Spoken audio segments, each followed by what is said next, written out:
100টি মানুষ হত্যা ও আল্লাহর ক্ষমা।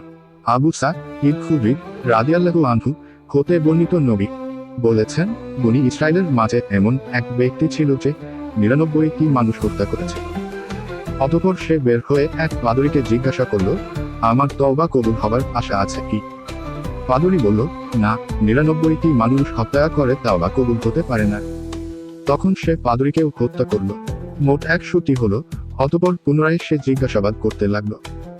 তখন এক ব্যক্তি তাকে বলল, তুমি অমুক স্থানে চলে যাও। সে রওনা হলো এবং পথিমধ্যে তার মৃত্যু এসে গেল।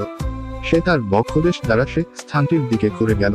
মৃত্যুর পর রহমত ও আযাবের ফেরেশতামণ্ডলী তার রূহকে নিয়ে বাদানুবাদে লিপ্ত হলেন।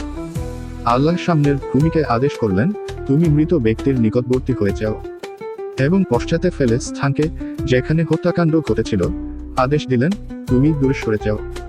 অতঃপর ফেরেশতাদের উভয় দলকে নির্দেশ দিলেন, তোমরা এখান থেকে উভয় দিকের দূরত্ব পরিমাপ কর।